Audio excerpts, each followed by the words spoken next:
Giannis and Bam. Giannis would go right. Who would be? Damn, how would you run this? You would have to have got. Damn, It's it's gonna be Giannis, and then Clay going to set the screen. yeah. I think Yeah, so. Davion. But then now Davion becomes your Your shooter. decision. Yeah, your X factor. He becomes your X factor entirely. If Davion's not making three threes a game, it's gonna look very different. Yeah. No, it's different, man. I think it's funny. Like during our time at Sioux Falls, I learned a lot about the X's and O's in terms of he did a really good job in terms of talking about spacing, the bird box, sliding, positioning, Mhm. all that stuff. Bro. I remember we used to run this drill. Remember that drill we used to do where we couldn't pass, excuse me, we couldn't drive twice on the Yeah. going around the perimeter and stuff like that, just like a shell drill. And bro, it taught me so much about basketball. It's funny, you know who I saw in town? Skylar Flatten. How's he doing? He's doing well, bro. He's engaged too. A long time. He's engaged too. I saw he came down to Miami, and he's overseas in Romania right now. I was actually talking to him yesterday, and he had to get some like visa stuff situated, so he came down to Miami to take care of like the visas and go to the passport office. And yeah, bro, he's good. But we were laughing like how, I know you just had camp, your own basketball camp, and I know it's I got funny. You said what? one this weekend. Okay, that's what's up. That's what's up. How many weekends y'all doing it? Just the one. We're doing a 1 day 9 to 2. Gotcha, gotcha. But now we was talking about how closeouts are taught, and it's funny. Like growing up, they teach you chop your feet and run into the closeout, and like I remember running drills. Like you can't do that as a pro. Like you can't do that. People just rip and go by you, go to the rim, and Right. it's, Or it's they just shoot your face off. It's like, damn. exactly. Exactly. You're supposed to run people off the line, especially at this level. I mean, like um, who's the best shooter? Who's the toughest matchup you had in terms of, and it's not necessarily like, I think a lot of people don't necessarily understand this in terms of, it's not necessarily like a one-on-one matchup. It's like, this guy is a problem because I have to be in my 2-9 and then I have to then run out and run this guy off the line. And he's great at relocating, or he's great at just taking that one dribble and, putting me in jail and then making a play. Who's that guy for you? I mean, it's hard not to say Steph because I think Steph is just like the epitome of gravity on and off the ball. Like, and like for whatever reason, like he's just one of those guys that always makes you pay. Yeah. Uh, I think play is also tricky because it's quick triggering. He's a little taller. hmm Um, How but tall? How I'm tall is Steph? Legit 6'3". yeah, I think it's just 6'3". But like this is where I give like Debo, give Doug his flowers. It's like everyone knows what he's about to do, and it's like it's still hard to chase him and like be in help. And like obviously he's not the best when he puts it on the floor Yeah, with the other two guys that leg, but like he's got a lot better. he And has. it's like damn, Duncan just blew by me and held me on his hip and then shot a floater and made Yeah, it. Like my other teammates gonna look at me sideways. This is no disrespect to Dunk. It's just because they put him in this bucket as yeah, shooter, not any bit of playmaking. And it's like obviously we know Dunk. We've been in the gym with him. yeah. We know he can do a little more than that. But in terms of what he gets paid to do, like he shoots that ball with the best of them. So it's like he's just an ultra threat. Yeah. It's funny. I remember the image that comes to mind. You weren't in summer league. Were you in summer league? And you didn't do summer league. You never Never did. played. That's right. You never did summer league because Very, very weird case over here. that's super funny. So you never did summer league, and then my first year in the G, I remember we played against you. I don't know if you were on a two-way with Stockton, but I remember you killed that game. And then a week later, you were our two-way. I was fucked up because I killed that game, but y'all kicked our ass. Y'all beat us by like 20 then. Yeah, And it was like on a Friday, then on Sunday, it was like I was getting a call. It was like, what? Back to Sue, I guess. that's Okay. crazy. That's crazy. Yeah, yeah. And like a lot of people don't get it. Like I was thinking about this too because I know I would bring up these questions about Sioux Falls. Um, I think, I think the world of Mike Heineman and the organization there and what they've been able to do. And I will say this, just to keep it a bug, like it's not an easy place to live, right? It's not an easy place to live. And it's not an easy place. I remember we would have games, and for those of you who don't know, Gabe was a two-way with the Heat when I was with the Heat G League team, and that's how we connected. And I remember, I forgot what city we were in. I think we were in Dallas or something like that. I remember we were in the hotel room playing video games, and then you had to bounce the next morning. Remember that? We were with one of your homeboys from Nigeria. Yeah, definitely was Dallas. Well, because I met the team in Dallas. Mm-hmm. Then we played and it was like, all right, cool. You know, I think we were gonna go the next day to Houston or something like that, play RGB or something. Yeah. And then go meet LA. Maybe it was back out or beat Miami, I think in LA. Maybe. Right before the trip. Maybe. No, man, it's crazy. Travel, I'm not gonna lie to you. You said what? Travel was nuts. The two-way. Travel's nuts, bro. Especially the city like Sioux Falls. Yeah, I mean everything was 2 flights. But even to go from Sioux Falls to Miami, it was like I'm going to Dallas or Charlotte or Atlanta and then going. Yeah. Or Chicago. Yeah. Did you have to, I mean, maybe explain stuff to people? Because I talk about this sometimes. I remember I had Antoine Walker on. This is like a couple of weeks ago. And Antoine was talking about how he made $130 million during his playing career. And ended up filing for bankruptcy in 2008 because of some investments he made, financially. And I explained to people my career earnings playing overseas and in the G League. I was overseas in New Zealand and I was overseas 1 month in Russia. I signed for 65, my first contract. But I think I made $91,000 in terms of like my whole entire professional career, which is pretty nuts, playing 3 years, but not many people even touch that, Was it tough to teach people? I mean, obviously, you signed other contracts after your two-way, but I think like maybe people you grew up with think that, okay, homeboy just made all this bread, he's in a league and this, that, and the third. I mean, it's different. Obviously, playing for Miami and Sioux Falls, the taxes are different in both states, but talk about that. Like, did you have to tell your people and maybe coach your people on like, hey, like this is how it actually looks?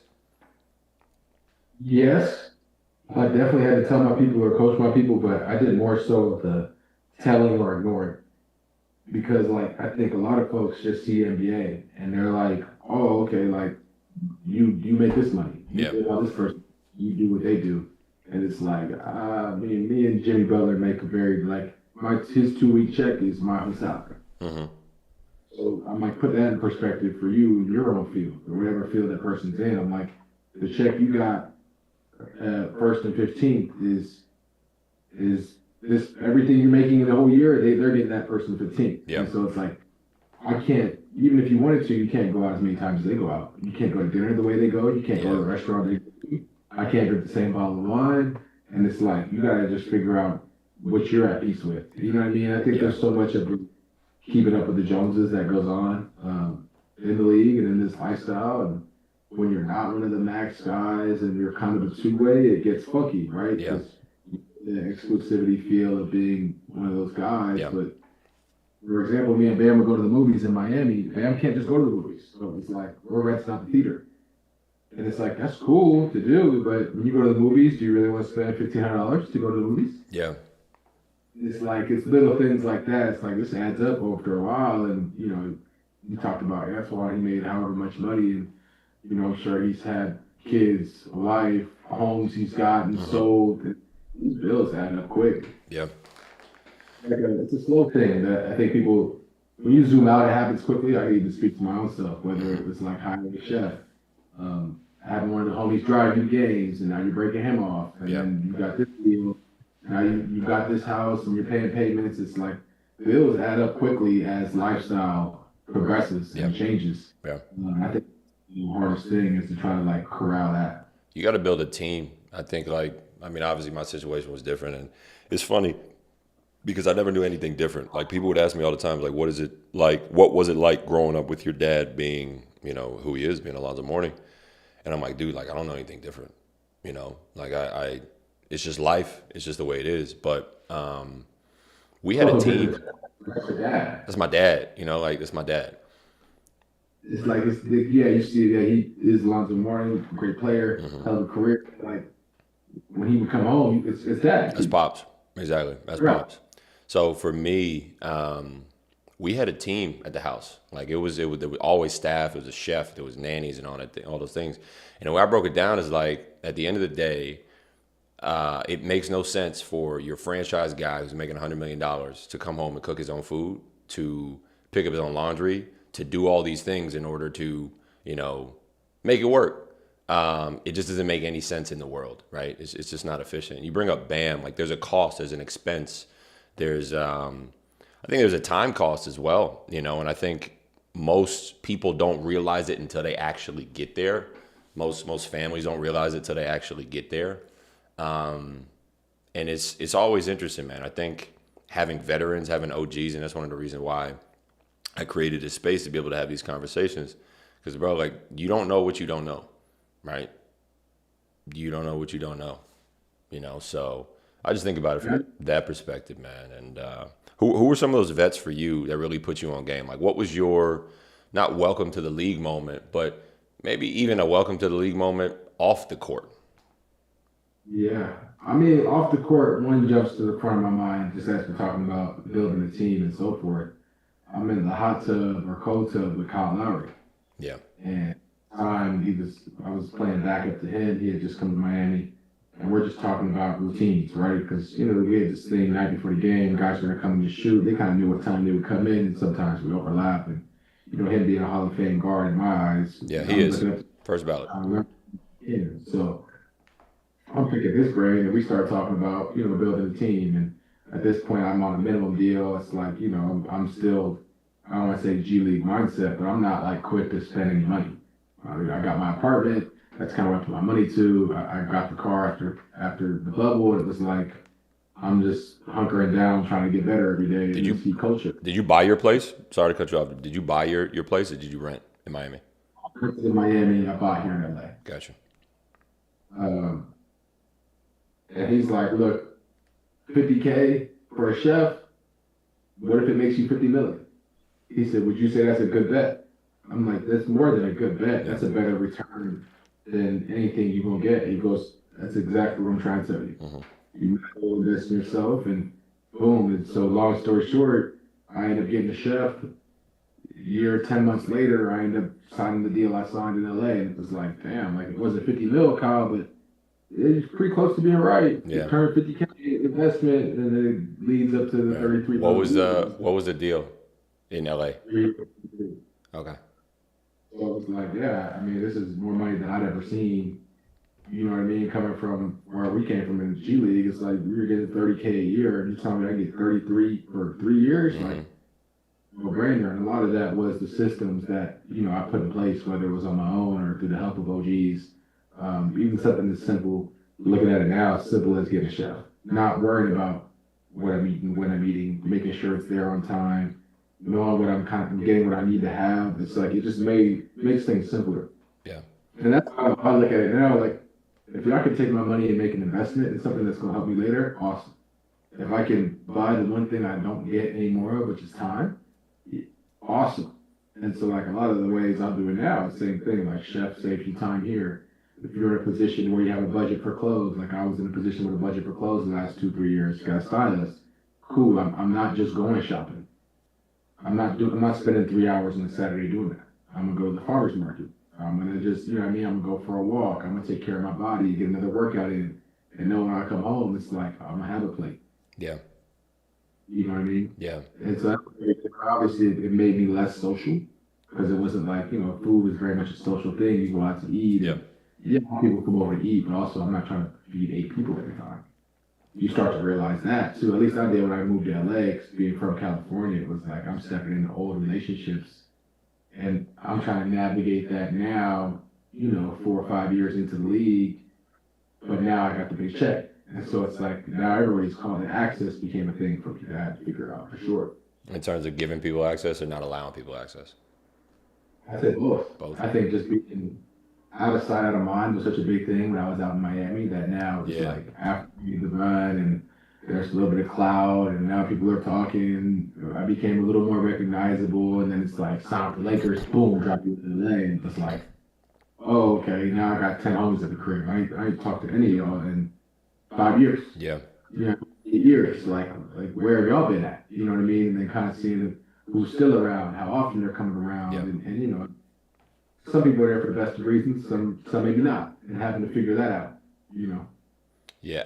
How have you, I guess, leveled up in your discernment of that? Because it's not an easy thing to do. Because I know for me, I fell off with people from since when I was a kid, and forgiveness is a big part of that, and you move on in life. But like I think it can get tricky for some people to get to that point, and then you go back home and you're kind of like you're seeing the relationship that has always been there through a new lens, and they're Right. seeing you differently as a result. How do you navigate that?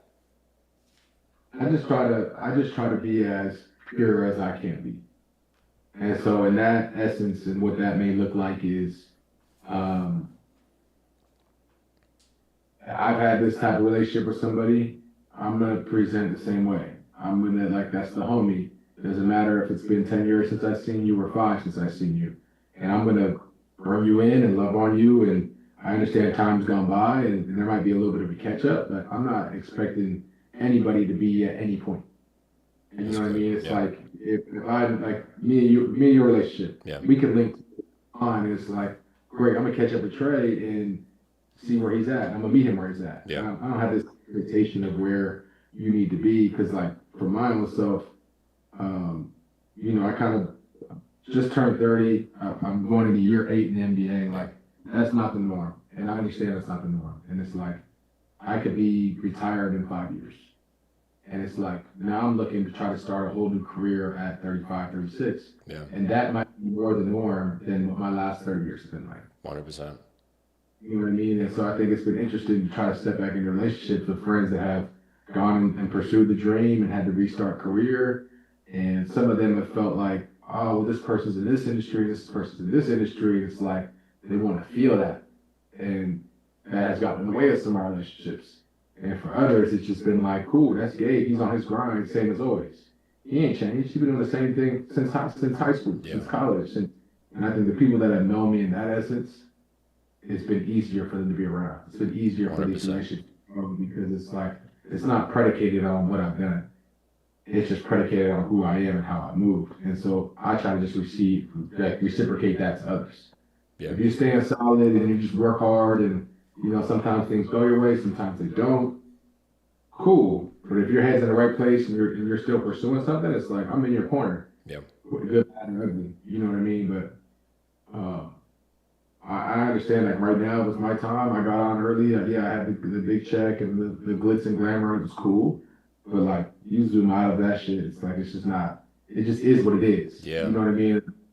Anyone that's ever experienced it will tell you that as well. It's like, yeah, it's cool, but this isn't everything. Like, 100%. relationships are important, family's more important. Like, it's great to have the security, don't get me wrong, to be able to be like, something's wrong with the car, I'm gonna get it fixed. Yeah. That security's awesome. It's great. Yeah. Yeah. A bad 2-3 weeks, who can you call? You know what I mean? It's like there's different things that become important, I'd say. As some of the other immediate things, material things for stresses, I think as I've gotten older, it's less of stresses. It's like a problem that just needs attention. Yeah. People good. Yeah. No, that's good. Health okay, like the stuff that we can't replace, you Yeah. know? I remember you talking. You talk a lot about your family, just the importance of your dad and your mom, and just having a solid foundation there. And I think maybe the temptation of some guys who reach that point at the league, who get that check, you're kind of influenced by the guys around you. And I'm not throwing shade on these guys, and nor would I ever ask somebody I have on a show to do that. You have been in places of influence, right? And I'm not just talking about playing in the NBA. I'm talking about the teams you've been on, right? Like, you have been on the Lakers with LeBron and with Luka and with all these guys. And you talk about the gravity that a guy like Steph brings in terms of on the court, right? How he attracts attention. I think off the court, if you're a teammate of Jimmy Butler here in Miami, if you're a teammate of LeBron James, Luka Doncic, and guys like that, it shifts things. And I just want to, I tip my hat to you because I know you have been yourself in all of those spaces, regardless of what has gone on. But would you attribute your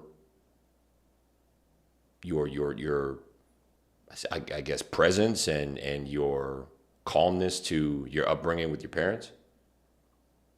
For sure. I think those things as you're growing, as you're a kid, becoming an adult, like all those moments of reassurance, all Mm-hmm. those moments of encouragement, um, of being confident in self and being encouraged to make a decision for yourself and to double down on it and to see it through.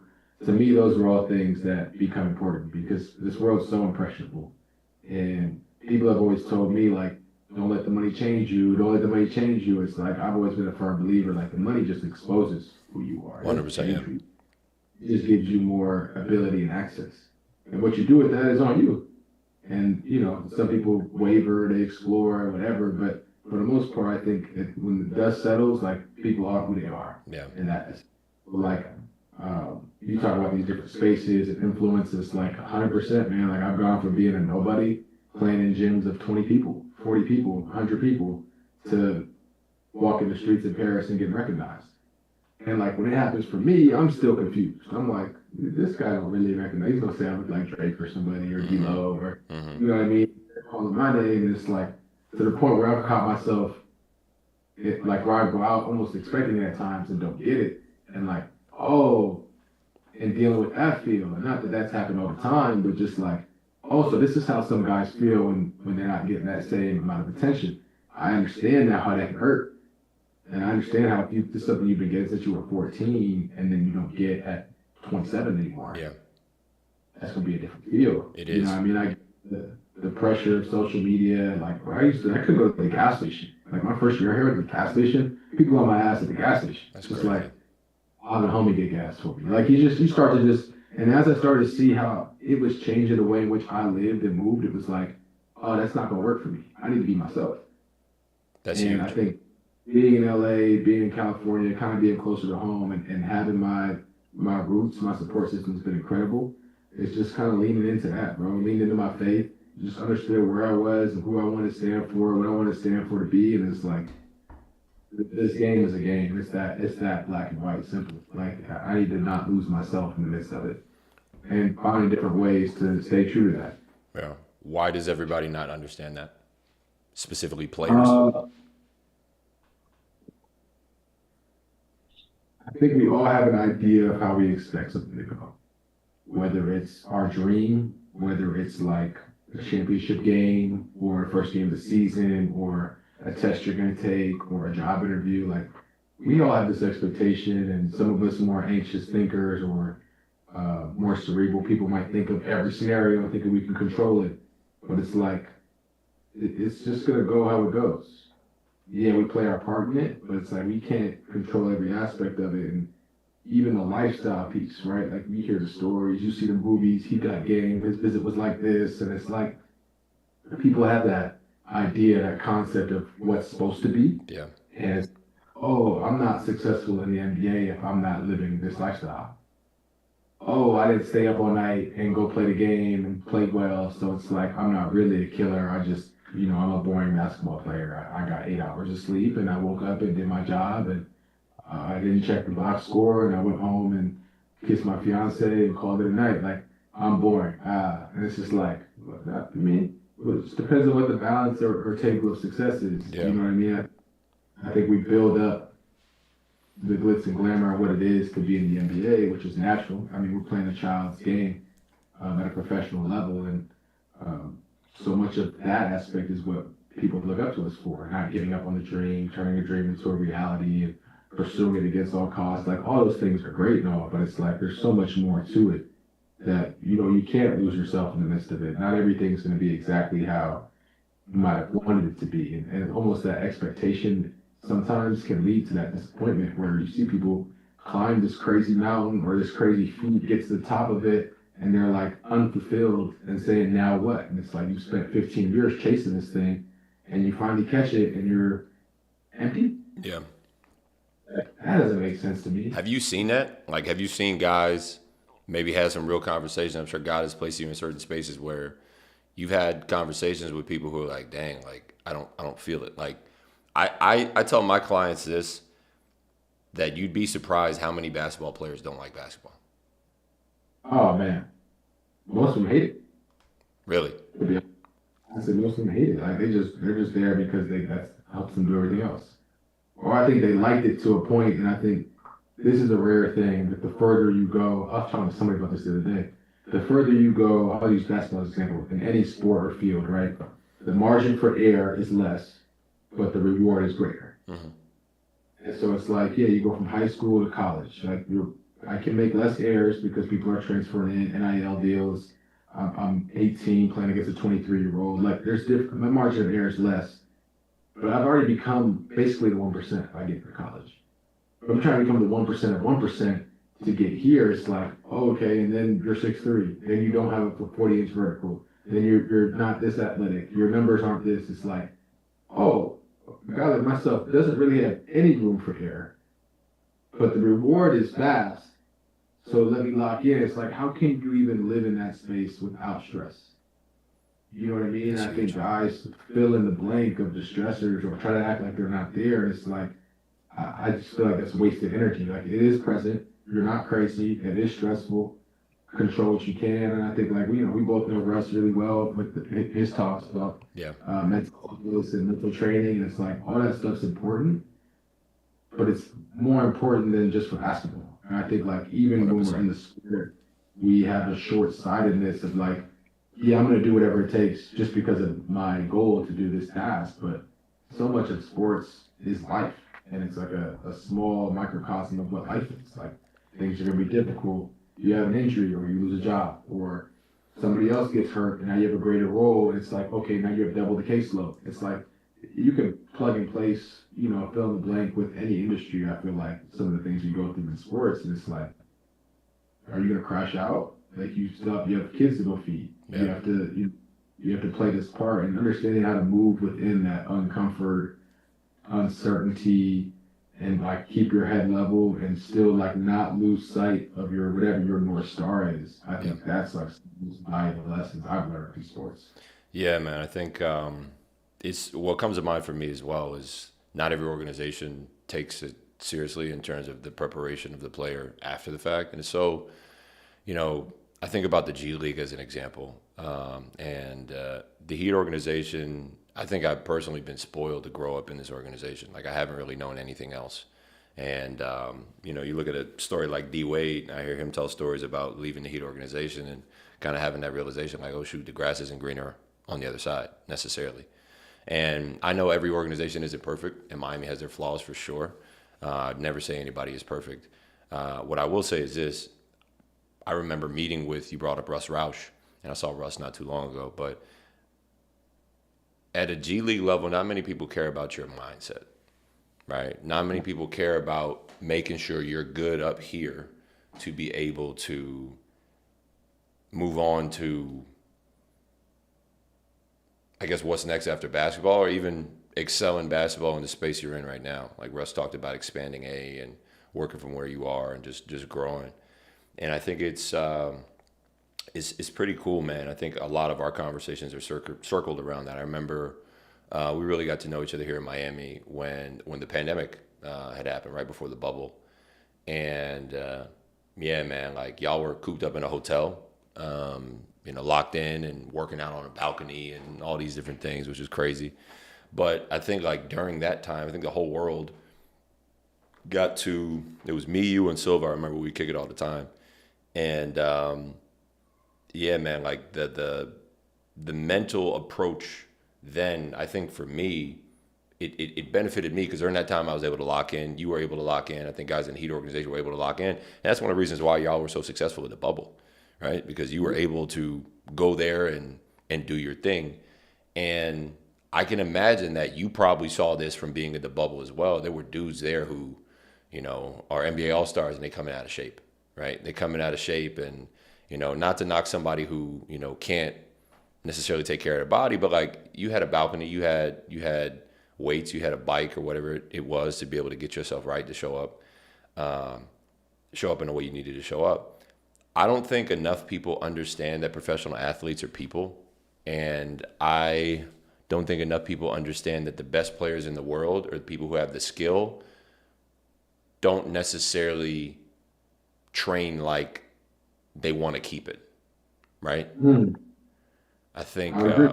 yeah, I think, I've heard stories of guys and former MVPs and all these guys who they don't put in the work, right? You reach a certain level, and I think you have to understand what it is you want to get out of the game. It can't just be hey, I'm going to play as long as I want. It's like, no, like, what's your goal, right? Are building the systems and habits to be able to excel for a long time, or you just want to get to the peak and stop?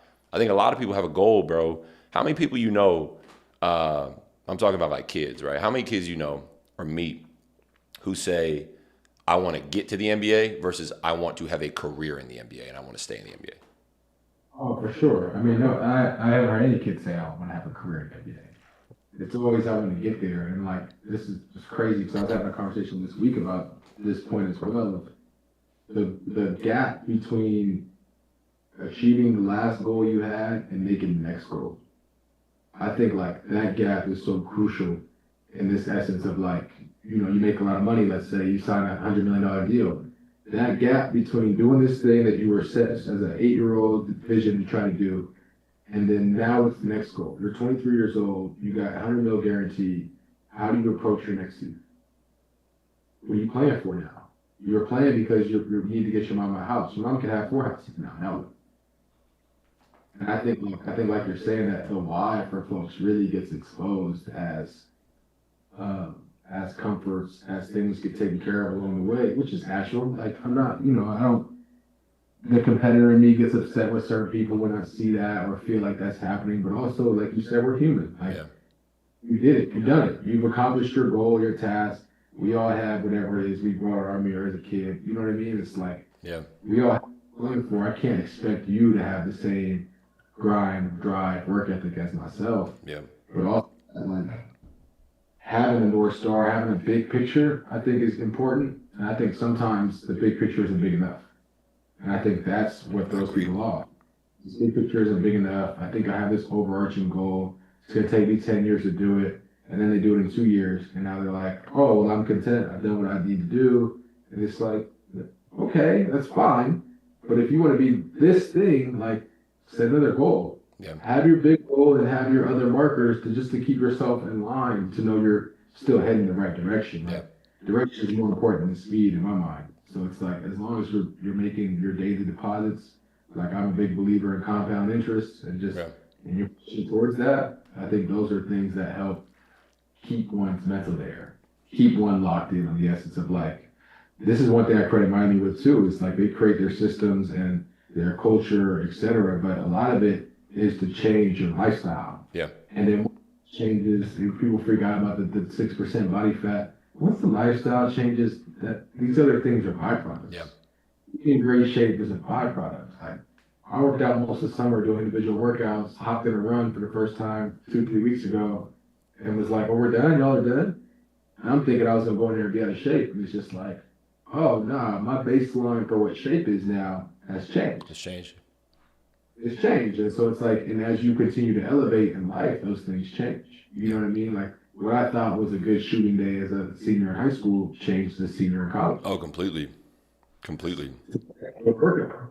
And it's like, it's supposed to be that way. Things are supposed to get more difficult, it's supposed to be more challenging, but all in the essence of pushing you towards whatever your goal may be. Yeah, And I think some folks either don't have a big enough goal or need to set one. yeah. I think that's huge, man. I think me personally, yeah, I have goals. I think it's been more helpful for me to not actually focus on the goal, but focus on the person I'm becoming, and have that be the thing I'm shooting for. Because, like you said, like if we get 1% better, EG used to talk about 1% better. Mm-hmm. You go in and you get 1% better every single day, you're going to see some change over time. And then obviously, the goal is to win, right? We have our goals, but you can't just stay looking at the goal the whole time. I think this the Atomic Habits. I know you're a big reader too. And Atomic Habits talks about we don't like play a basketball game and like look at the scoreboard the whole entire time. Like you got to go down the court, you got to run the set, you got to get back on defense, get the stop, and you keep doing it again and again. Every now and again, you're gonna look up the score, time score, things like that to be able to make the right read. But for the most part, we're not looking up at the scoreboard all the time in life. You know, like I think it's a miserable. I've been in situations like this where like I've heard certain entrepreneurs say like, okay, like you got to take a look at the bank account every single day, and I'm like, I started doing it, and I'm like, this is miserable. It's like this is like why I want to focus on the growth. I want to focus on the process, and I want to enjoy the people around me. And I think I just turned 32, and not 32, but 30 as well. And man, it's interesting because people told me like, oh, when you turn 30, like stuff gonna click for you, and you're gonna start seeing like, okay, I want to spend my time with this person. I don't want to spend my time with these people, and your boundaries are gonna become a lot firmer. And it happened the day I turned 30 because I realized I was 30, and I'm like, oh, nothing really changed. It's like nothing. I just woke up again today, thank God, and I'm the same person. And I'm thinking, okay, when I get to this point, like I'm gonna have this stuff achieved. And I love this quote. There's a guy named Myron Golden. You know Myron Golden? You heard of his stuff before? He's a business growth consultant based in Tampa. He's I think a former minister. His stuff is dope, bro. He talks about business and all this. You like his stuff. But he was essentially saying like, the sooner you achieve your goals, God willing, the longer you get to live your life with your goals achieved. And I was like, okay, like let's just not even race to the finish line because I don't believe in that. It's more so of a okay, let me handle my business. Like let me make sure I'm good today. Let me make sure I get in the gym. And I think maybe one of the downfalls of some players, especially some young boys, is they struggle with the hey, what is everybody else thinking? And I remember you and I remember we were in an Uber one day. We're in South Dakota. I remember this. And the Uber driver was asking us about being professional athletes and all that stuff. And I was like, man, like stuff changes so quickly. Like, you know, you got guys get cut. I remember when we were in Sioux Falls, we had several guys get cut. Dudes come in to play on a team. We sign them for like a week, and then they're gone. I don't know if we had anybody get injured, but I mean, like, you got so many different things happen, and not everybody makes a full season out there. And not that I don't believe being selfish is a bad thing necessarily, because I think it can be a good thing. Because if I don't know what mine is, I can't take care of mine. If I'm focused on like, oh, I gotta do what's best for the team. Yes, you do have to do what's best for the team. At the same time, like, what's good for you and your family? Like you're about to get married, and God willing, the next I don't know your plans, but you know you'll have kids in the next decade or so. So it's like, what decisions do you have to make in order to make sure you're good? And I think a lot of times, as a professional athlete, people keep carrying people into the next phase of their life, and they're not meant to. It's supposed to lead Right. people where they are, and it's interesting, man. It's interesting, man. I think you talk about out of sight, out of mind. You're here in Miami, and you could just lock in. You could focus, and I think that's one of the reasons why the Heat's team is in South Dakota, because like ain't nothing to do there. You just I think like the age that you're at when you're there typically helps because like that early 20s, it's like it's perfect for that. Like what am I gonna do otherwise? This is my career. I got all the energy in the world. Let me just lean in. And I think like as I've gotten older with that, just turned 30 myself. A couple of years ago, I started to think about like, damn, like people start asking the question, what do you want to do when you're done playing? And have you thought about it? And you start having these conversations, and it's like more so, it's like if, and I've had conversations with my friends that aren't in sports anymore. It's yeah. like, what do you want your life to look like at 50? Mm-hmm. I don't have a goal a linear way. My goal could just be like, at 50, yeah, I want to have X amount of kids, and maybe they're grown up. Okay, cool. What about at 40? You want to take your kids to school? And just even thinking about that concept, like, okay, yeah, if I want to take my kids to school and pick them up, I need to find a field to where I can work these hours a day or these hours a week, and like, and work backwards. Okay, well, what are the things available to do that, and what does that look like? And I think working backwards has changed the way even I set goals or view goals, because so much of who I want to be and where I want to be at 50 has a lot to do with what you're saying, the kind of person I am. What kind of example am I to my children? Yeah. Do I have great? What kind of son am I going to be at that point? Are my parents still living? What kind of brother am I going to be at that point? What are my other siblings like? Uncle, niece, you know what I mean? Like, and as I started doing that, it was a complete reevaluation, more so of just self than it was of like, oh, did I make 500 shots today? Did I work on my left-hand floater in case I need it in the fourth? Like, it just changed the whole, it zoomed out the picture. Yeah. It's like, okay, now I can have a goal of like, let me get a word for 10 minutes a day. Let me call my parents twice a week. Let me change. Like my goal is starting to look different. It wasn't all just basketball because at this point now it's like the aspect of basketball in my day-to-day life is so, I don't want to say monotonous, but so built in that it's like it's gonna happen. It's What routine. I'm Yeah, it's like brushing your teeth. Yeah, I'm gonna shoot a jumper. It's just if I don't even leave the house, I'm gonna end up dribbling a basketball around the house. Like it's just gonna happen. Yeah. And so it's like Your all girl be these other letting you things. dribble the basketball around the house? Yeah, I be doing when she not sleeping. When she I start scuffing the walls up, I start getting in Oh trouble. You know what I yeah, mean? you can't lose that handle.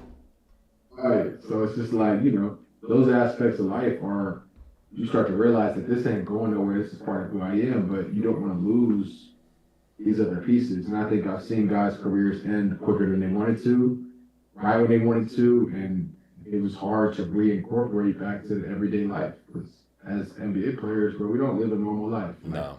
we're 4.5 months out the year, we're in different cities every 2 days. You're in the best hotels, best travel, people cater to you. And the minute that ball stops bouncing, it's a wake up call for a lot of folks. Yeah. You just like, I just personally did, I'm like, how can we minimize this wake up call? Yeah. What things can we use to, what things can we get in place? And try to start just thinking that way, but mostly just with family. Like, how many birthdays have you missed? Can you make one in the summer? You better be there. And different things go down like that for myself. Yeah. So it's just like the way in which the goals, even in place, I think those have changed throughout my career Yeah. as well. I think it's funny. 3 years ago, I was living as a missionary in Brazil, and I came back to Miami. I was 27, and one of the first things I did within that week, I think New Year's was coming up or Christmas was coming up.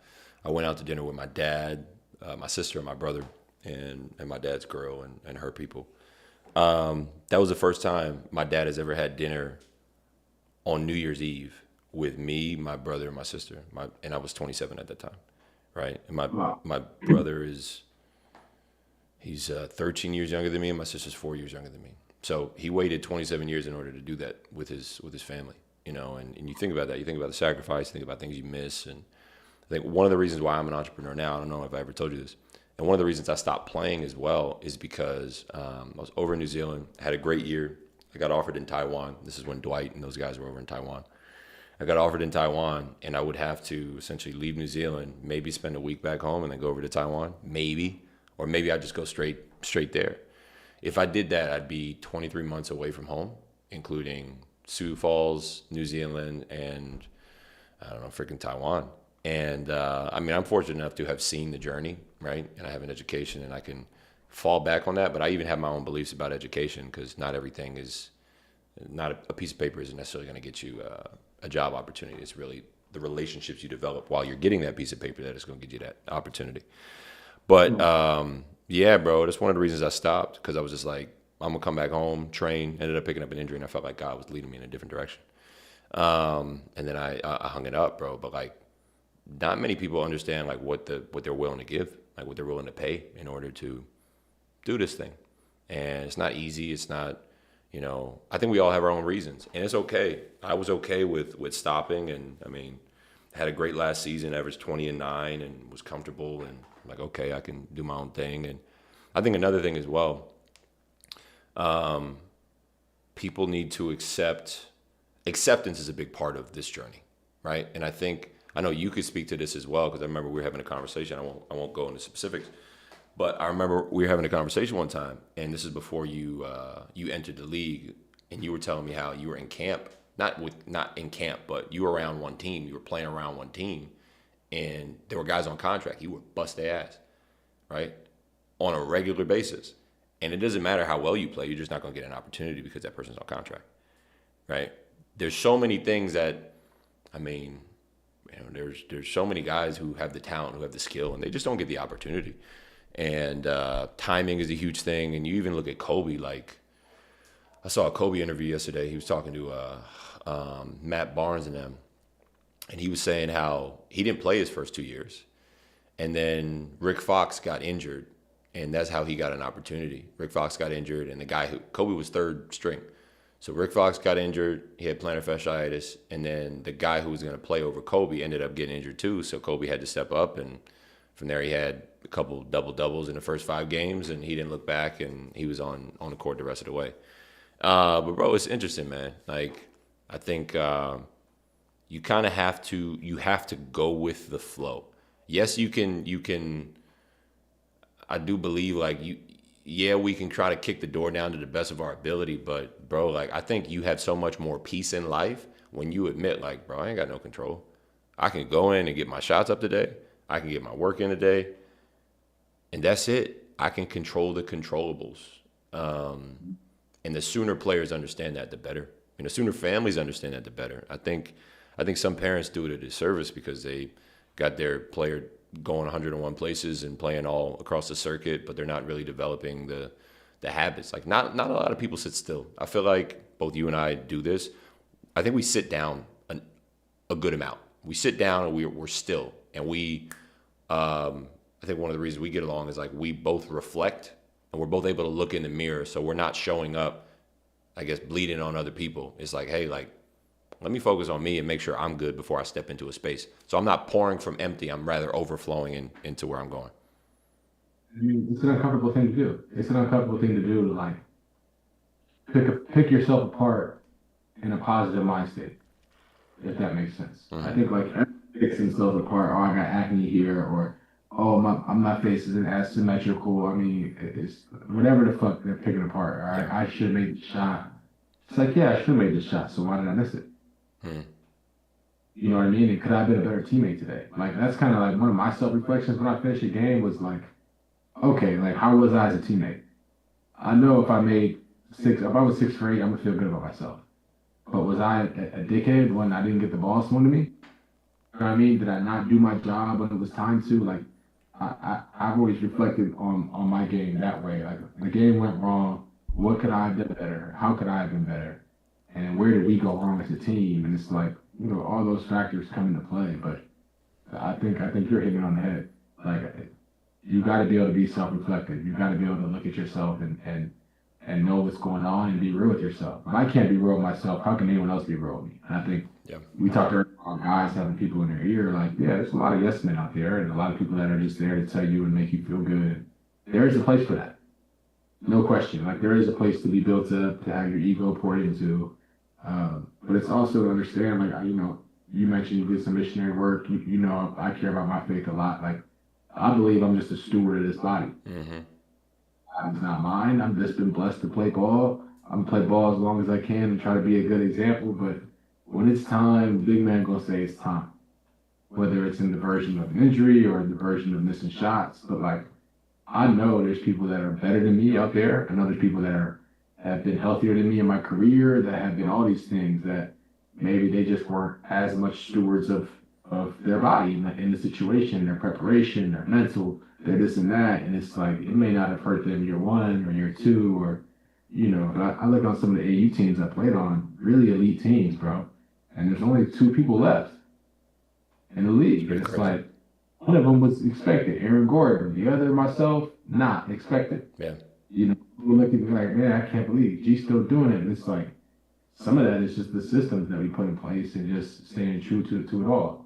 Granted, like you said, there's only so much control I have. Timing has to play a role. I got my deal for 33. I tripled my worth in 2.5 months in the playoffs. Guy goes down. One of your star players goes down. I step up. And boom, I play well. World's going crazy. People love it. I get a big deal off of it. And I've yet to be put in that situation again. So I think, like, there's no question opportunity is major. But, like, I had someone tell me everyone's an injury, a coaching change, or a trade away from elevating their position or dropping. Bench player starter all-star, bench player out of the league. You know what I mean? It's like things flip and change so fast in our industry that if your happiness is only predicated on the result of the industry, you're going to be a roller coaster. It can't work. I think that second one. Go ahead. It's not sustainable. Yeah, I think that second one you talked about is, for me at least, is the toughest one to come to terms with, and for most guys it is. I think that coaching change, right? You have injuries happen. we can get injured walking across the street, whatever it is. I think my dad used to say that it's not a matter of if, it's a matter of when, and he's somebody who's had like 12 plus surgeries in his career, which is crazy. And then the last one in terms of trades, I mean, it's a business, right? I remember I was in camp with the Rockets, and during the pandemic, I don't know if you remember, but in camp you had to do 10 days of quarantine before you go in with everybody. And I remember I got cut on day 10, and I was sick. And I think I found out on like Twitter or something like that. And it's a business, and you kind of like sober up to it, and you keep going, you keep pushing through and do your thing. But that other one in terms of coaching changes, it's like a coach could literally, you could be a great player, you could be an all-star, but a coach could be like, hey, I don't see you in my plans for what I want to do with the team, so I'm not going to play you. And you could have just signed a big contract. That just is what it is. GM might not like you. President might not like you. It's a relationship stuff. And bro, it's stuff you can't control. And I think as well as a believer, right? Like, we don't have to go on extreme, we're not going to go into extreme detail. I don't think there's a space for it. But bro, like, the league isn't the holiest place in the world. No question. So just in terms of being believers, how we want to walk, how we want to show up in a space, it might rub people the wrong way. They'd be like, oh, he thinks he's like this, he thinks he's like that, he thinks he's better than me because he doesn't do this and doesn't do that. Bro, like, I can't tell you, I was a chaplain for the Heat for a season. I don't know if you know that. But yeah, man, I was a chaplain for the Heat. This was, I want to say, Jimmy's last year on the team. And yeah, bro, it's kind of surprising. Not surprising, but I remember having conversations, and it's just funny, bro. Like, the influence that vets have on younger players, in the sense of like, bro, I've heard so many stories from players, not just as a chaplain, but just throughout my life and my career. It's like people who are legends, and you show up in the locker room and you finally meet that guy you always looked up to, and you figure out how he is behind the scenes, and you like, damn, like, that's foul, and it really shakes up your world. It's sobering. I think like the more sobering moments you have in your life, the wiser you become, and I think the more efficient and effective life you get, right? And you talk about stewarding your body, you talk about stewarding your time. None of this belongs to us. I think injury teaches us that. I mean, I had knee surgery 2 years ago, and it was a meniscus tear. It had nothing to do with basketball. I had stopped playing. I was working a job in hospitality, in beach hospitality, and I took a step on the beach while I was doing something, and my knee buckled inward. I felt a click, and I was like, first time I had knee surgery, and it was crazy to me. And I'm like, damn, like, I wasn't even hooping, right? It was just working, right? God uses things to redirect people and sit people down and make them do certain things, and I just think it's so interesting, bro. But it's funny. I remember when we were playing together, I think you had like that big ass knee brace. Huge, bro. It was huge. You had that Chris Bosh knee brace, bro. Yes, and this goes back to the sacrifice piece and pursuing difficult things. Like, if you would have told me I would have had to have 3D surgeries and tear a ligament in my thumb to be where I'm at now, that alone might have been enough for me to be like, wait, what? Mm-hmm. You know what I mean? But just, it comes back to your why and the pursuit of something, and not accept a no for an answer. It's like, it might not always look pretty, bro. Any one of those injuries could have been it for me. Yeah. Like, that has changed the gratitude in which I approach the game with. Like, Yeah. I'm a pretty serious person, but like, now I'm really not wasting my time. It's going to take me a little bit to get warmed up. You know what I mean? It's like, I'm going to put this effort in, and it's like, I'm not, so don't come in here and be late, man. You're wasting my time. Like, I'm that guy. I'm that guy in the locker room. Yeah. Don't be late. I get And you, it's bro. like, it's different because, a lot of us are used to the world revolving around us, and time is ours. People will adjust, and if I'm 5 minutes late, so what? It's just like, for me and the ecosystem I built around me, like, that, it just doesn't fly. It's like, no, we need to fly. And I try to take these methodologies or principles that I feel like have helped me become who I am as a person and a player, and I apply them in camp. Like, I had a kid last year in camp, his effort was low. It was, I think, $100 for camp. I had $100 in my pocket, handed it to him.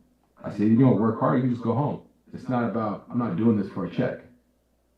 I'm taking my time to pour in you. I could be in Paris right now if I want to be. I could be in San Tropez having a great time.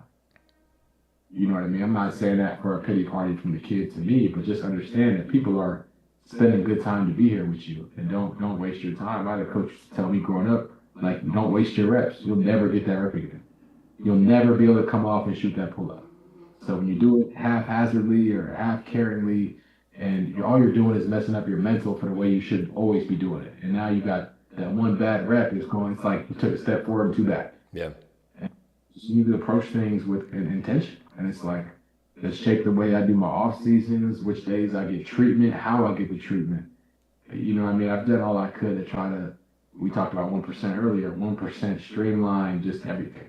Yeah. How can everything have a purpose and make sense? And there's no just doing it to do it. You know, you leave time for that. You build out a 2-hour span to just be spontaneous or be creative. And I think I'm a little bit overboard with it in terms of my structure and my scheduling. But, you know, we all have what we have to make it work. Yeah. You know what I mean? We all know what we might do with idle time.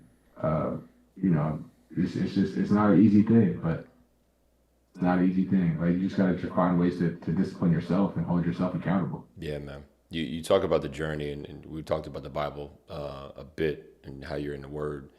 And I feel like, but the one story that kind of comes to mind as you're sharing some of this stuff is when the Lord tells Abram to, you know, leave your people, right? Leave your land, leave your customs and culture, and go to a place I'm telling you, right? He didn't know where he was going. And I think when we not just have our vision, but when we have God's vision, we're going to go to a place that it's uncharted territory, right? The promises are that God's going to do exceedingly and abundantly more than we can ask, think, or imagine. So we have no right to be able to think like, okay, this is going to happen this way. I'm going to have this type of career, and these are my expectations. And yeah, our expectations could be met, but I'd rather our expectations be broken, right? And we got to go in. It's humbling, bro. It's humbling. You learn to take it a day at a time. You learn to enjoy people. You learn to enjoy their company.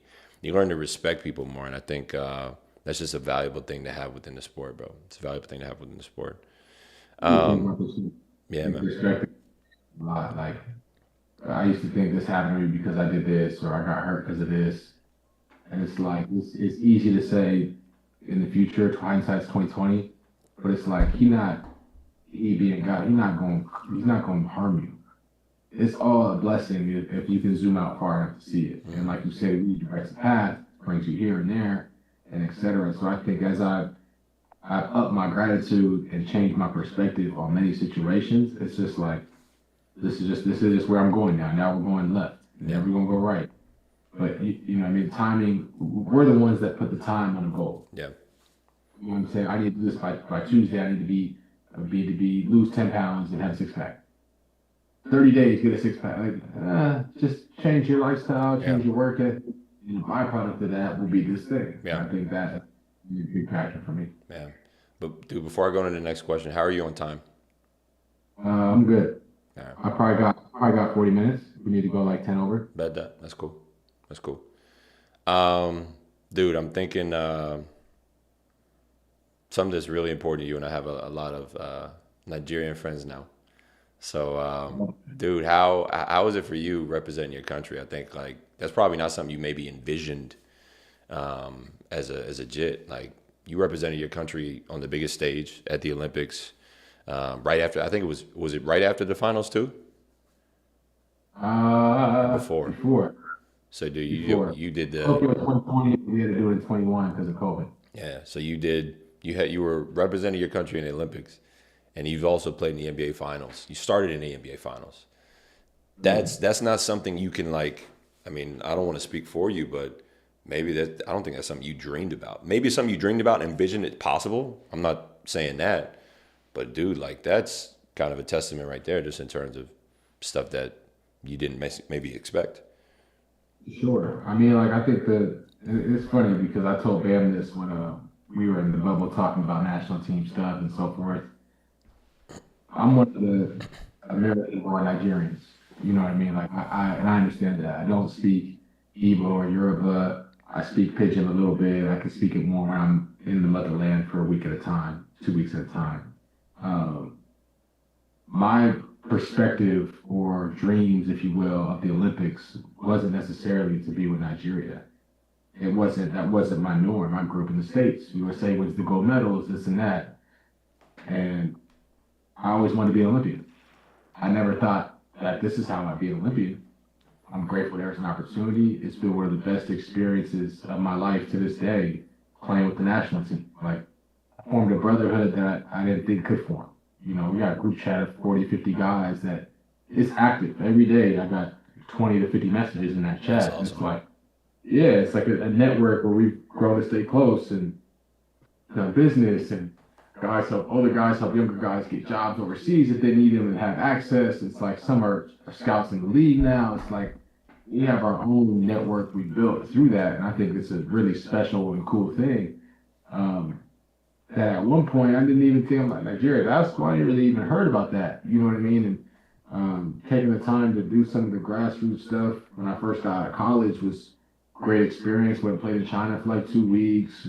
Went to training camp in 2019. This was after my first year in the G League, and it was like, what does this look like? The team, how do I make the team? You got these other guys that have been here. They obviously know, you know what I mean? And Yeah. going through that experience of being at 25 guys and you got to get down to 15, and doing that away from home, living out of a suitcase, packed for 5 days, gone for 2.5 months. It's like in touch 3, 4 countries. It's like, whoa, this game will really take you places. Like it'll take you around the world. It'll give you experiences you never thought you'd have. And I just been blessed along the way, bro. Like to be honest with you, like I was telling guys this past season in LA, like I don't. It's not that I don't feel like I have anything to prove, but I also don't feel like I have anything to prove in terms of my ego. Like my ego is good. Like, Yeah. and it's check. I know what I bring. I know what I'm capable of. I know who I am. I'm not overselling myself. Also, you know, I believe in the essence of being humble is also being true to who you are and knowing 100%. yourself. It's a I don't need to it's a pendulum. myself. Yeah, I Yeah. can just acknowledge what my strengths are, acknowledge what my weaknesses are, and acknowledge where my strengths come from. But like, I don't need to talk down on myself to be a humble guy. So it's like, and understanding that aspect to where it's like, nah, I understand that y'all have this expectation or you want me to do something with quote unquote nothing, but I know what I can do with something. And I've done it Yeah. on the highest levels, the biggest stages. And so it's like some of my resume has helped bring me some calm and some peace and some perspective as well. But it's interesting because it has changed the way I approach things. I used to be so ego forward and ego driven and like, no, I need this for me. I need to prove to you, stranger, that I am who I say I am. And it's like Yeah. that just, for better or worse, that kind of stuff just doesn't move me anymore. Yeah. It's like I know my value. I don't need the stranger to admit my value to me for me to accept it. Yeah.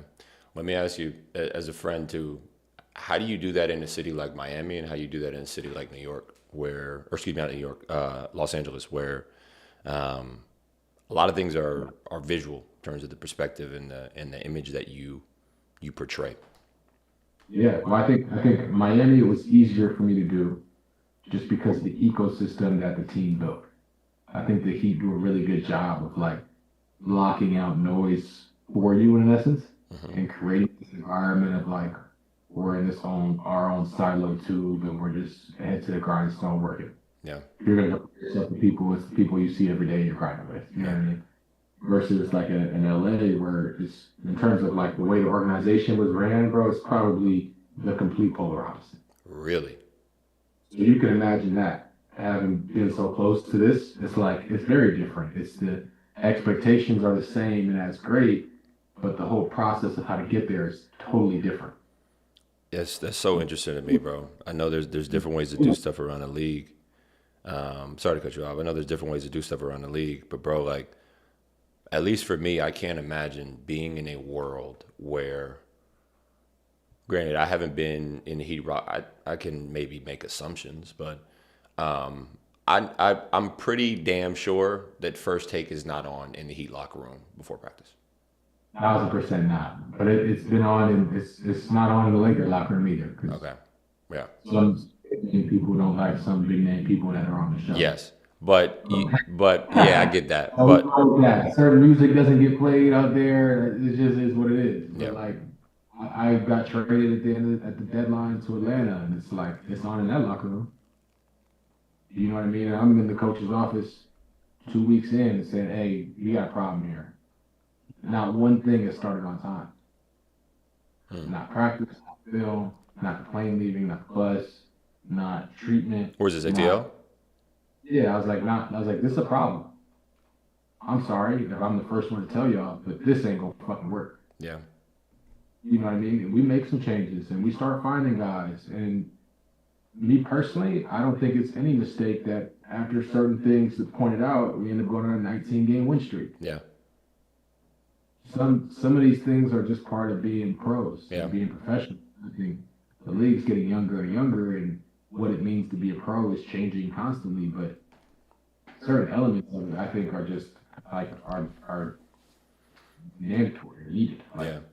any profession, you show up on time, you do your job. Like, and so I think as we instill certain things and we get a better product, I'm looking at it like, okay, great, yeah, all we had to do is be on time. Whereas someone's like, oh, I'm shooting 40% this month and I'm doing this. Yeah, all that's valid, but you started respecting my time. I know you're going to be here. Now I trust you differently because I know where you're going to be. And so when it's time to make this rotation in the fourth, I know you're going to make it because you understand the value of time and effort. Absolutely, bro. And Absolutely. one thing slowly trickles into the next, Yeah. for me at least. Talk about how I feel like I put people on game with this all the time. This is one of my favorite things to talk about because I think on social media people just talk about bullshit, bro. And what I mean by that is I feel like there's a lot of people who want to discuss, oh, this is happening in this place and this is happening in that place. Like, nigga, like, y'all not showing up on time. Like, we haven't left on time on the bus. There hasn't been a fine issued to a player for showing up to film late or falling asleep in film, right? There is a reason. This is one of my favorite hills to die on. There is a reason why certain organizations, regardless of what draft pick they get, they have sucked for the past 20, 25 years. Absolutely. There's a reason. And businesses are made up of people. Basketball teams in the NBA are businesses. Basketball teams across the world are businesses. But the Heat are a business. The Lakers are a business. The Timberwolves are a business. And I don't care about, like, I don't care who you draft, bro. I don't care who you draft. You're not going to have success if the ownership, the management, and the coaching staff, and then the players, it goes in that order: ownership, management, coaching staff, players. If there's no chain of command and if there's no respect, right? Like, you look at, not many organizations have a Hall of Fame owner. Like, Mickey Arizon's he's a Hall of Famer in the NBA, which is unheard of, you know? Talk about that from the perspective of, like, bro, like, what would be your advice to people who don't necessarily understand the fact that, bro, this is a business, and the reason that your favorite team is not great has a lot to do with the fact that the ownership, the management, it has a lot to do with the fact that niggas don't get fined and we're not showing up on time to the bus. Yeah, a lot of that. But I think just to go a step further with where you're coming from with the higher ups is like, if they're not on the same page, I think, and there's not a vision for what it looks like in the future, then how do you even go about drafting a guy? You know what I mean? I think the draft is becomes such an interesting place because it's where a guy gets drafted, I think, affects the athlete more than it affects the team. And you get a guy who's a top pick, top this, that, and third, and he may go to an organization that doesn't necessarily believe in development. And this is why he's a great player. He needs to develop to be this guy that y'all want him to be. And you're just throwing him in the situation, but not preparing him for it. And, you know, everyone's different. People are different. And they need different things. And so, like, LeBron, for instance, he was ready coming in. He could have gone to Cleveland. He could have gone to Phoenix. He could have gone to anywhere, and he would have been fine. But how many LeBrons are there as he's going into year 23? You see what I'm saying? So you take other guys, you get drafted to a tough situation, have a tough first 4 or 5 years. Well, they might be out of the NBA later. And it doesn't mean this guy's a bad player. It just means it didn't quite work in that system for that coach, for this team. But when you got organizations where the owner's on a different page than the GMs and the presidents, and the president and GM's on a different page than the head coach, it's hard for the coach to even coach a team. And so now if you don't have the coach coaching the team, now you just got a glorified open run. And it might be good, it might be bad. But if it's entertaining, I think that's where the business of the NBA has got tricky. Like, it's expanding now, and I think it's becoming more entertainment than it's ever been. And it's like open about that. And so I think it's okay for some of these teams that maybe necessarily would like to win, but they're not really trying to win. Yeah. They just don't last. Yeah. And it's like some of that going on as well, which is it's funky. And it's like you look at some things that happen or moves that get made, and you're like, why would you even do that? I think about Minnesota, to be quite honest with you, bro. That's the one team that comes to mind for me where, like, Moves for sure. bro, they have not been great for a very long time. If you look at a guy like Anthony Edwards is a great player. He's a phenom. He would not be able to act the way he acts. Not to say he doesn't act out of pocket all the time, but I guarantee you his behavior would not be. He'd be a different person if he were in the Miami Heat organization, right? He'd be, in my opinion, at least. And you look at him, you look at bringing Kuminga in there, you look at bringing LaMelo Ball in there, and I'm just like, okay, like LaMelo Ball and all the stuff off the court in terms of speeding and all those things. And you look at leadership in locker rooms, bro. You look at veterans. You look at the fact that I even point to a team like the Spurs this year. I really believe that the Spurs tricked off the finals. And I believe they tricked off the finals. A lot of it had to do with mindset and lack of veteran leadership. Even though they had some veterans on the team, I think, like, Yeah. bro, Their like youth really showed for sure. they In the they, final, they were winning every single game. I don't know if it was double digits every single game, but I think it was some crazy stat. Like they were up double digits every single game. And bro, your mind is so important. Staying even keeled. And I even thought the Knicks organization, one of the reasons the Knicks haven't won in a very long time is because their fan base is too rowdy.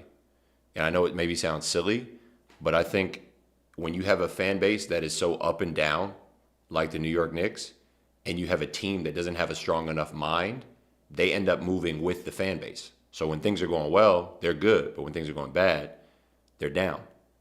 And now you look at Brunson, you look at the leadership, you look at how you could point to Thibodeau last year and him only playing 7 guys in the playoffs or 8 guys in the playoffs. And that just doesn't work long term because people get injured towards the end of the season.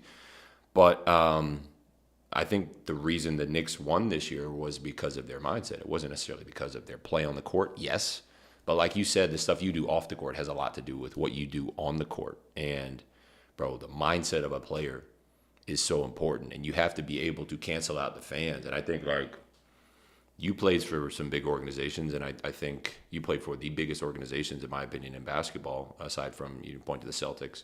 I was actually looking at this stat. I was on live stream on Tuesday, by the way.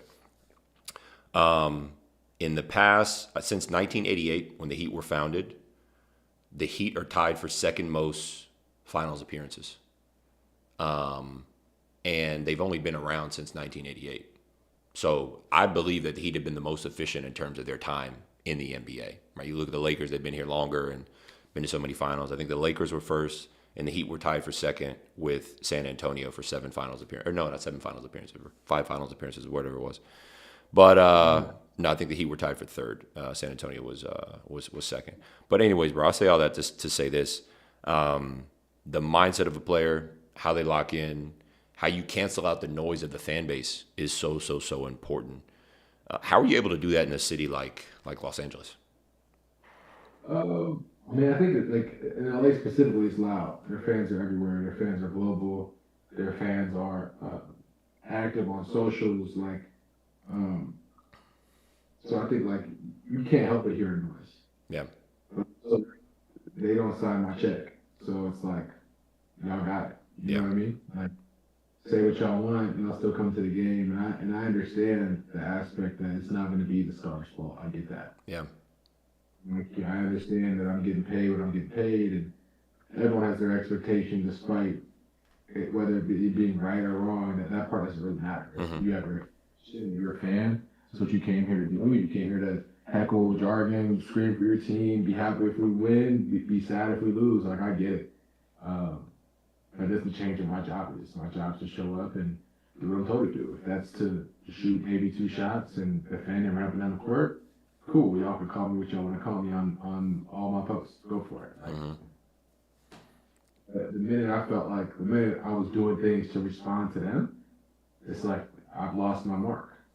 It's not about show. Like obviously, I do a lot of things for the fans to be there for the fans. Grateful for them. They're wonderful.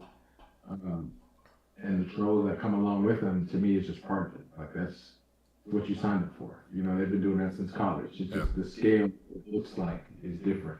Yeah. Where I think it's weird that I now have the hindsight of is seeing how social media jargon shapes the minds of people and how people start to believe shit they just hear and it's being said. And it's like, oh, this is a bigger, and I think this is where guys get really caught up in it. Do you have an example? I mean, just about me being injured. It's like the whole spiel about, oh, Gabe's injured good, he's this, that, and third. It's like, in my second year there, I played 75 games. Like, I played more than all three of the stars. So it's like, we're talking about how I'm injured.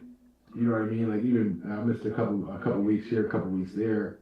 All things that are out of my control, step on the foot. You know what I mean? It's like, how long are we going to keep this injured narrative going? Yeah. Well, now where folks just think, oh, like, how's his body? It's like, his body's fine. We played how many games? Like, you know, we played 4 or 5 years. We went deep into the playoffs, Olympics, made a finals push where you give everything you got. Basically, I had an injury from that going into my next season, out the year with a knee surgery. Like, yeah, how many guys are playing that many miles, that many minutes? Yeah. Like, Shoot got traded, and I saw something where he's second most games in the playoffs in the last 5 years. Who's this? That's true. It's like, oh yeah, Max, I hear that. You know, you play with Cleveland, you know what I mean? Y'all had some runs, like, but I can't be that far off. You know what I mean? I think of it like that. It's like, yeah, you know, we've had our runs too. Like, I've still been in the playoffs. I've never missed the playoffs. Like, you know what I mean? I don't know what that's like. You know, it's just like little things like that. It was just like, but the perception of what's being said and told and spewed and harped on is what it is. And whether it's by Stephen A. Smith or like Gilbert Arenas talking however he may be talking on Instagram, like whatever it may be, like, people attach onto those things and they bring hype into them. And I think we saw that happen with Shaq and the Fool. Change the perception of guys like a 100%. 15 and 10, 18 and 10 off limited touches, and we just talking about his one turnover. And he's an NBA champion. And he's like champion, and we're talking about it for 1 minute or one spiel. We're on it for 2-3 weeks. Came him on social about it, like he's not a vital part of that team. It's like this is huge crazy. Part of that team. Crazy, but I think and just seeing stuff like that, it's like it makes you want to care about it. But it's also like this, they're so far off from what's real that it's like, why even shit about it? Yeah. I get it's control to control. This is why I really do love media now and social media and creating, you know, content, just because if your voice isn't out there, somebody else's voice is out there talking about you. And I think, yes, you can have this. And I think guys from the old world had this perspective of like, oh, like, just forget about it, put your head down and put the work in. I get that. At the same time, I think you do have to be vocal now, right? And I'm not telling you to, you know, Drake said a wise man once said nothing at all. So like there are times where you got to shut up and not say anything. And there also is a time to have your own show. There also is a time to have conversations and control the narrative in a certain way, because people don't hear the voice. It's very easy to paint a picture of who you are. And it's unfortunate, and it kind of goes to the three things you were talking about before, and I love that. You talked about how, you know, you're a trade, you're a coaching change, or you're an injury away from your career changing, going up or down, right? And it's always frustrating. I wouldn't say always frustrating, because there's a way to kind of detach yourself from this, and this is what we're getting at, when one of the people who's a decision maker listens to those narratives and they see certain things and they make a decision. Okay, I'm the GM. Okay, I'm the coach, and I happen to watch First Take, or I happen to watch, you know, these other shows, and I don't watch these shows that much. That's why I only know First Take. But hey, I'm gonna make a decision based off of what I hear. And bro, there are so many niggas in this sport or in this world who don't know what they're talking about in terms of what goes on in locker rooms, right? Some people, like, they don't have any character, and they'll pull out a narrative out of left field and just spin that narrative and be like, boom, this is going to catch fire. I mean, this is going to catch fire. You see, like, You see that period of time when it was kind of annoying for me when, at least for me, it was annoying when people didn't know where Brown was going to go this next year. And I think it was like a 2-week spell or 3-week spell. I would go to the gym and it was on the TV every single day. But there was world events going on. It was people dying. It was all this stuff going on. And it's like, hey, this is the longest LeBron has waited to make a decision. And they had a chart of all the different times. It took 26 hours one time. And it's like, nigga, like, come on, bro. Like, what are we talking about, bro?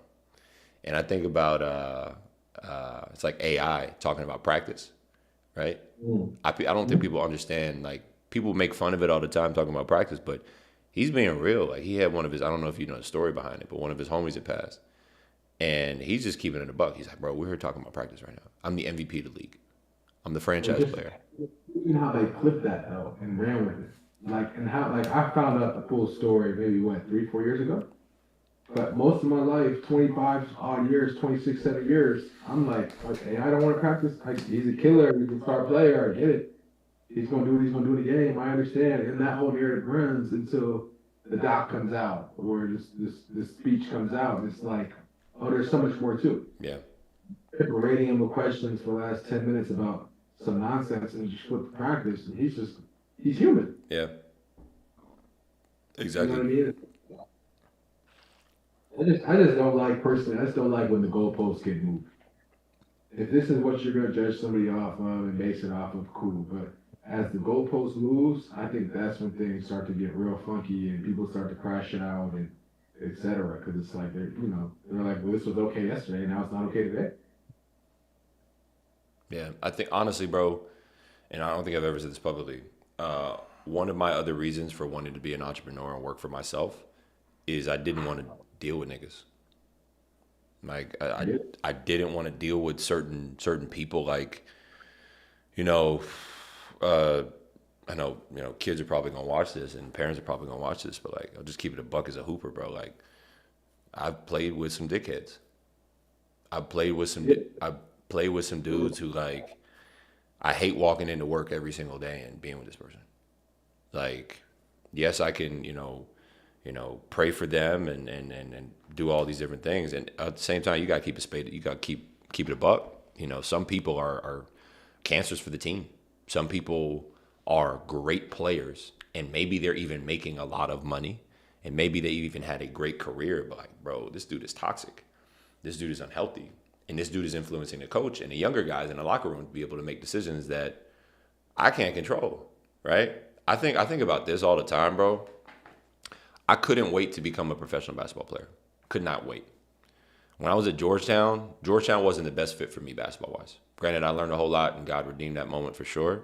But, bro, coming out of high school, I had Georgetown, I had Duke, I had Florida, I had pretty much any school I wanted to go to. Florida was the best option for me, hands down. I didn't go because of, outside pressure and me not necessarily knowing I had the full right to make my own decision. But, dude, like, yeah, man, I did not enjoy going to work with certain people some days, most days. And it takes a toll on you, and it affects the way you see the game. It affects the way you show up. And, I was talking to D Miles. Darius Miles was on the show a few weeks back, and he was telling me, he's like, yeah, Knuckleheads, shout out Knuckleheads. I had D Miles and Q Rich on. But, bro, D Miles is talking about how he's like, bro, I asked him, like, what's one regret he had. I think we were on the phone for like an hour and a half the week before he was on the show. But he's like, man, like, I wish I didn't let people take away my love for the game. I wish I didn't let the politics take away my love for the game. Like, there were moments where he told me that he was in Cleveland and he was getting like not technical fouls, but no, he was in Portland, left the Clippers, went to Portland or Cleveland or one of those teams. And he was like getting texts and getting thrown out games and taking his jersey off and walking off the court, throwing it in the stands. And a lot of it came from a place of like, dude, I'm frustrated. Like, I'm tired of being on these teams. I'm tired of being in these situations. I'm tired of dealing with this stuff. And the politics of it all, right? I was a guy who can average, and he was a freak of nature, 6'9", could jump out the gym, came out of high school after 3 years. Like, it's nuts. And he was another guy where he didn't necessarily need the ball to be successful. So a coach is not going to run plays for him. He's going to be like, hey, just go be not a 3-and-D guy, but just get up on that rim, give me the boards, push the break, run the court, do what you need to do. And situation after situation, you end up in certain environments where like you just can't control stuff, bro. And I think like I know as a professional, like politics in the game, within around the game, some people love it more. I mean, like I hate the politics. I don't like the politics at all. I don't know if can you see the chat, G? I can see it. I mean, politics is part of it. I think it's another example of every other industry too. Like it's there, it's present, but whether it's hoop or it's corporate, you can't let it ruin your own drive because then you're not 100%. putting your own foot forward and you're not, you know what I mean? You're not able to show up as yourself, and then you really hurt yourself. 100%. That's things that like I catch a lot. Like most guys get in their own way. They start pointing the fingers and blaming other people, and sometimes it's super valid. But a lot of times it's like while those things are valid, it also really hurt this individual because they were caught up on them being a victim and the situation being fucked up. 100%. It's gonna be fucked up. No one's doing this for you to succeed. Like no one is like, oh, let's start the season. We want Gabe Vincent to have the best year ever, and we're gonna do all we can to make that happen. No one's saying that. Yeah. You know what I mean? They're like, who's our star of the team? We'll make sure they're good, etc. And we're gonna make sure we win and we figure it out. Yeah. And it's like, yeah, that's how it goes. If you're in real estate, the top earner is gonna get looked at, and then it's gonna be like, all right, y'all earn your keep.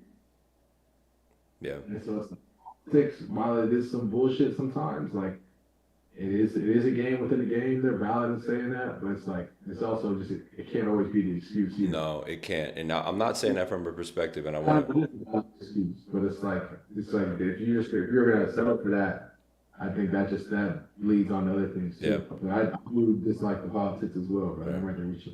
I think, and I want to clarify what it is I was saying earlier. Like, just because I was in environments when I didn't like people, I still showed up at 6 a.m. and got my work done. I got my lifts in, got my work done, was on time, did what I needed to do. And I think a lot of it came from my vision. I remember there was this wall at Georgetown. We'd look up all the names on this wall of players who got drafted. It was like all their NBA jerseys and stuff. And I was like, okay, my name's going to be up there. I kept looking at the spot. Every day I would come in, regardless of what went on in practice or how the vibe was in the environment. Bro, I'm looking up at that wall, and I come in at 5:30, 6 in the morning. I get my lift in. I get my work in before practice and all these different things. And I think you have to have your own motivation. I think sometimes young players now will be like, I'm waiting on an opportunity. One of my favorite, you know the song, Star 67. In the beginning of the song, talking about like, Wayne's like, I need a subject. I need a beat. I need a producer. I need this. He's like, bro, just go in the studio with clips and ammo and just go. Right? You don't need the perfect environment. You just need to get the ball rolling. Right? You just need to work. I think your career is a testament to that. You know, like stuff didn't necessarily bounce your way, but bro, like sometimes it did. And when you prepare for that moment, when it does come along, you're able to ride that wave and sign a, $33 million contract. Man, and not a, Real quick, like Hearts and me are more comfortable now in the position I'm in, unsigned late in the year. In many words, essence, like I'm back in the mud. And the mud is where most of my career has been. So it's like, okay, like, yeah, I have my own stresses, concerns, but it's not, I don't feel like the sky's falling. no, yeah, I'm used to. This is the norm. Yeah. Like, this has been my everyday outside of the last 3 years. yeah, It's like, yeah, you're in the mud, figure it out. Stop the side. Odds are stacked against you. People aren't necessarily looking for you to succeed. Go figure it out. yeah. I think those are refining times too, because they show you who's with you. I've found so much peace in those seasons, in those uncertain seasons of life, because you start to see, whether it be family or friends or whoever it is, okay, like this person is here for me. This person wants the best for me. This person wants the best for me in these situations versus those situations, and it's comforting too. And I think those seasons have strengthened my faith, at least. In terms of being able to understand, like, okay, like God is going to place the right people around me to be able to help me succeed, right? It's not even about helping me succeed. It's about helping me like steward what it is I have. Because I think success at the end of the day was obedience, right? Success is obedience. Are you doing what God has asked you to do? Are we going to do it perfectly? No. But I think to the best of our ability, as long as we're getting that 1% better every single day, I think it's biblical too, right? Get 1% better. Get 1% better. I think it's important. But dude, who's who's the vet in your life that made potentially the biggest impact throughout your career?